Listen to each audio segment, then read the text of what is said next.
The prosecution today called their star witness, their porn star witness, Stormy Daniels, took the stand this morning.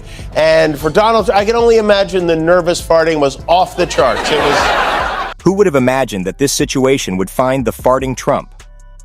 When Stormy Daniels entered the witness stand during the criminal prosecution of the former U.S. president, one thing was for certain. Trump was incensed that the self-described genius may end up behind bars and that he was being made fun of by people on both sides. Who would have thought that the guy with the burping reputation would end up in this predicament? Stormy Daniels was incensed that teasing was coming from both sides, and that the formerly self-described genius would wind up behind bars. Stormy testified for 3 hours and 44 minutes today. Her testimony got off to an awkward start. The bailiff swore in on a rolled-up Forbes magazine, and when she raised her right hand, Trump instinctively shouted, "I'm a bad boy, Mom." While late-night hosts like Seth Meyers, Stephen Colbert, and Jordan Clear made jokes about Trump, many felt that Jimmy Kimmel's Trump parody was the best.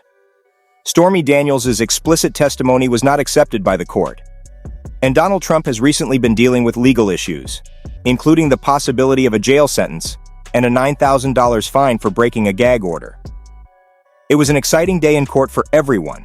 Quite a day in court. We got mentioned in court again today, which is exciting. When recalling the O.J. Simpson trial, he made a comparison between himself and the extraordinary witness who had made such an impression during the trial, and he was surprised to hear himself mentioned once more. Asked Stormy Daniels about her interview on her show, in which we examined her signature that was on a letter Trump's henchmen cooked up denying that she and Trump ever did it. Daniels said she signed her name in a different way as a tip-off to Jimmy Kimmel, who is me. Somehow I've become the Kato Kalin of this. Even worse, despite his assertion that the graphic details were crucial to the success of his show, Kimmel ridiculed the judge's attempts to shield the audience from them. The judge said Stormy could testify about her sexual relationship with Trump, but also said we don't need to know the details. And see, now that's where I have to object. Yes, we do need to know the details. Some of us are trying to host a show. Here, Kimmel took the chance to parody Daniels' comments, especially when she said that Trump had not utilized any kind of security during their alleged encounter. He said their encounter was brief and that Trump did not wear a condom, which is not surprising. He also stared directly into an eclipse. Not exactly a safety-first kind of guy. As evidenced by the incident in which he stared straight into an eclipse, Stormy Daniels is not exactly known for prioritizing safety, so her story of her brief and unprotected rendezvous with Trump should not be shocking. Even worse, he referred to her as a honey bunch, a moniker Melania may use at Mar-a-Lago to describe uninvited guests. Still, Kim Kardashian offered a comical remedy to anyone worried that Daniels would divulge Trump's private information. He promised the judge the testimony wouldn't involve any descriptions of the former president's genitalia. For that, you can go to our YouTube channel and type in Trump mushroom penis Stormy Daniels. Has 18 million views. Daniels' story of meeting Trump while decked out in boxers and a t-shirt was ridiculed by Kimmel, which did nothing but make matters worse. In an effort to appear alluring, Kimmel showed the now famous photo of a younger Trump posing, but the result was an awkward and ugly picture. If you're having trouble imagining Trump seducing a lady in his bedroom clothes, well, just feast your eyes on this and you'll see that no one puts the mold in smoldering like Donald. I will never forget the lunch break Truth Social post that put an end to the trial. Trump's allegation that Daniels' testimony was biased because of his missionary work was parodied by Kimmel, suggesting that the jury would struggle to remain unbiased after hearing only one side of the tale. And then Trump's lawyers argued that Stormy's testimony was prejudicial because how's the jury supposed to be fair now that they visualized him in the missionary? Despite the gravity of the situation, talk show host Stephen Colbert has commented on the ongoing criminal investigation against former U.S. President Donald Trump. Colbert of The Late Show recently pointed out that people are aware of Trump's propensity to draw attention to himself. Colbert said that Trump's ability to stay up during his court appearance was a feat in and of itself, surprising everyone. The real reason Merchant placed Trump in contempt of court for the 10th time was that Trump had repeatedly violated a gag order that banned him from discussing the issue with the public judge. Colbert relentlessly attacked Trump's deliberate flouting of the law, likening it to the unpleasant sensation of having been wronged. The host even joked that Trump would end up in the famous New York City jail on Rikers Island if he continued to defy the court's orders.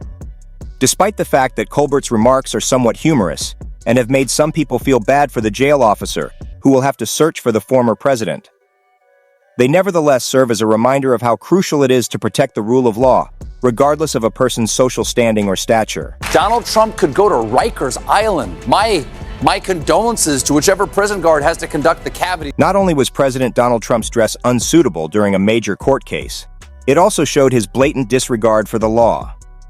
The president chose to wear an ill-fitting, wrinkled suit that exuded carelessness and disregard for the proceedings, instead of appearing professionally in his position.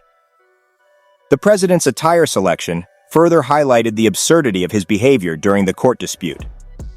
The president used insulting language and name-calling instead of presenting a strong argument, which further undermined his credibility and brought attention to how dire the situation was. Governor Christine Noel of South Dakota, who is being touted as a potential vice presidential candidate, faced criticism for another reason in her memoir, when she disclosed that she had to put her children. The decision to remove cricket was sharply attacked by proponents of animal rights and others, who said it was unnecessary and inhumane. Critics also pointed out that Noem's book's content was flawed, and reading more would only make her more like the infamous monster. The criticism further emphasizes the Cruella monster. In conclusion, Governor Noem's book and the president's attire both emphasize how important it is for those in positions of authority to be aware of their actions and the effects they have on other people. It is important to hold those in positions of authority responsible for their words and deeds, whether it be through irresponsible attire or offensive content.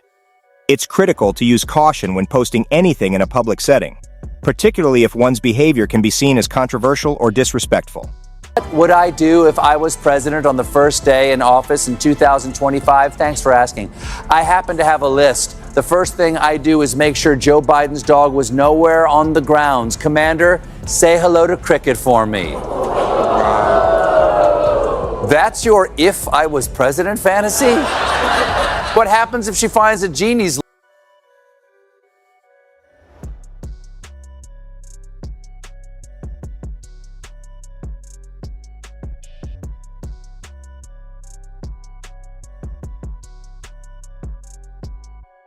Comedian Seth Meyers recently addressed a subject that shocked a lot of people when he appeared on a late-night television show: the temperature in a criminal trial courtroom in New York.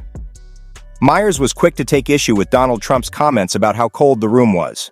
Trump complained that he was drowsy and had trouble concentrating because of the cold. Meyers was compelled to poke fun at Trump's tendency to nod off during important meetings and events. She made a joke about how maybe it wasn't as cold as he stated if the former president wasn't staying up in the courtroom. Meyers went on to warn that Trump would freeze to death in this chamber with the smallest temperature increase. Meyers' quips caused the audience to burst out laughing, but he also raised awareness of a more serious issue. In light of the gravity of the case being tried, Trump's worries about the temperature seemed trivial and unnecessary. It's possible that some onlookers assumed Trump was attempting to draw attention away from. Although it's common to feel uneasy in the cold, it's important to maintain focus and alertness, particularly when handling high-stakes judicial hearings. Overall, Meyers' remarks about the ridiculousness of Trump's grievances regarding the room temperature were both amusing and thought-provoking. The trial itself centered on accusations of illegal activity, and Meyers' analysis emphasized how crucial it is to remain vigilant and involved at critical moments in a court of law, regardless of the weather or any outside circumstances.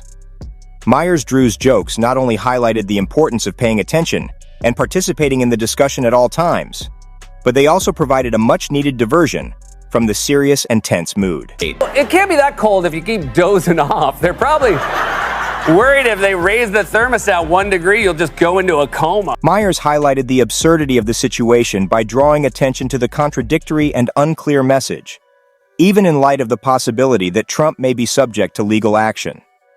He brought up the incident in which a judge threatened to imprison Trump while simultaneously declaring that he might run for office again. Republicans, including J.D., an Ohio native, continue to be eager to run beside him. Vance.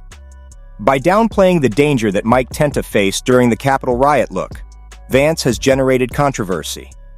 Even though Caitlyn did hear some terrible remarks from certain people, I believe it is absurd to hold Donald Trump responsible for anything bad that has ever been said by anyone active in American democracy. Dear Daniels, I thought back to a previous incident in which she claimed to have smacked Donald Trump with a rolled-up magazine while visiting a hotel. Witnesses saw Trump's answer, which the judge claimed involved a dismissive word and a headshake. Before the defense judge, Juan Merchant had a separate conversation with the prosecution. Merchant called both sets of solicitors to address Trump's actions during the trial without the jury present, making it clear that such behavior would not be accepted in his court. Merchant was concerned that Trump's actions would frighten the witness and sway the jury. For our most recent updates, please click the icon button. To receive political views and analysis, please subscribe to our channel. Throughout his testimony, Trump displayed a range of emotions, from staring at reporters to expressing rage, demonstrating his theatrical skills.